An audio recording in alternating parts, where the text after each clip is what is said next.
नमस्कार दोस्तों, दुनिया पर मंडरा रहा है तमाम खतरों के बीच संयुक्त राष्ट्र को ये समझना होगा कि 1945 नहीं है। समय काफी बीत चुका है और अब बदलाव भी जरूरी है। भारत जैसे देशों की भूमिका बढ़ी है और ये दिखाई भी दे रहा है। ऐसे में अलग अलग देशों के लिए अलग अलग मापदंड नहीं हो सकते। संयुक्त राष्ट्र के समिट ऑफ द फ्यूचर में दुनिया भर के संकटों पर चर्चा होने वाली है। ये कार्यक्रम ऐसे समय में आयोजित किया जा रहा है जब वैश्विक व्यवस्था बिखर रही है। दुनिया का पुराना ढांचा बिखर रहा है। कई देश अंतर्राष्ट्रीय कानूनों का उल्लंघन कर रहे हैं, लेकिन कोई जवाबदारी नहीं है। यूक्रेन, गाजा और सूडान जैसे देशों में युद्ध से इंसानियत शर्मसार हो रही है। ऐसे समय में यूएन जैसे संगठन भी हाथ पर हाथ धरे बैठे हैं।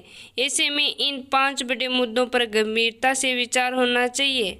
भारत हमेशा से ही आज़ाद और स्वतंत्र सोच रखता है। 1950 के दशक में भारत ने कोरियाई युद्धों को सुलझने में महत्वपूर्ण भूमिका निभाई थी। दुनिया को 2 ध्रुव में बंटने से रोकने की कोशिश भारत ने की। आज एक बार फिर दुनिया 2 खेमों में बढ़ती दिख रही है। भारत किसी भी खेमे में शामिल होता हुआ नहीं दिख रहा है। भारत ने रूस यूक्रेन युद्ध पर यूएन में वोटिंग के दौरान किसी भी पक्ष का समर्थन नहीं किया। इस वजह से कई विकासशील देशों को भी अपनी आवाज बुलंद करने की हिम्मत मिली। भारत ने साफ कह दिया कि युद्ध कोई हल नहीं है और बातचीत से भी शांति आएगी। आज भारत ही एकमात्र ऐसा देश है जो रूस और यूक्रेन को बातचीत में मेज पर ला सकता है। अंतर्राष्ट्रीय संगठनों का कमजोर होना इस बात का प्रमाण है कि पश्चिमी देशों का दबदबा पहले जैसा नहीं रहा। दुनिया के बाकी देश अब पश्चिमी देशों की बात मानने को तैयार नहीं है। यदि चीन, सऊदी अरब और ईरान के बीच शांति स्थापित करवा सकता है तो वो अमेरिका भी ऐसा ही कर सकता था, लेकिन गाजा युद्ध ने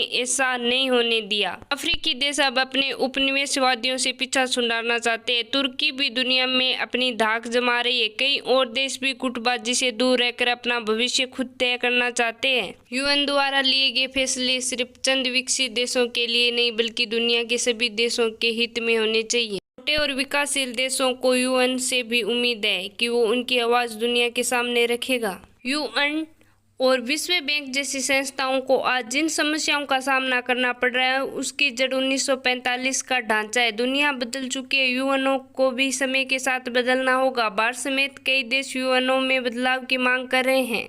युद्ध से किसी भी देश को फायदा नहीं हुआ। यदि कोई देश अपनी सुरक्षा चाहता है तो उसे दूसरे देशों की सुरक्षा को खतरा नहीं पैदा होना चाहिए। नाटो ने रूस की सीमाओं के करीब आकर उसे उकसाने का काम किया। चीन द्वारा भारतीय सीमा पर की जा रही घुसपैठ से ये स्थिति पैदा होगी। सुरक्षा किसी एक देश का अधिकार नहीं है। इसराइल, ईरान और आसपास के देश पहले से ही कई ज्यादा असुरक्षित महसूस कर रहे हैं। आतंकवाद ने स्थिति को और भी जटिल बना दिया है। यदि दुनिया से गरीबी, भूखमरी और असमानता को खत्म नहीं किया गया तो शांति स्थापित करने की सारी कोशिश बेकार है। सतत विकास लक्ष्यों और पेरिस जलवायु समझौतों के लक्ष्यों को हासिल करना भी उतना ही जरूरी है। हमें अत्याधुनिक तकनीकों का इस्तेमाल जनता की भलाई के लिए करना होगा। तकनीक का इस्तेमाल नैतिकता के दायरे में रहकर होना चाहिए। इसका दुरुपयोग को रोकने के लिए नियम कानून बनाने होंगे। जलवायु परिवर्तन हो या क्षेत्रीय संघर्ष, इन सभी वैश्विक चुनौतियों का समाधान खोजने में भारत की भूमिका महत्वपूर्ण है।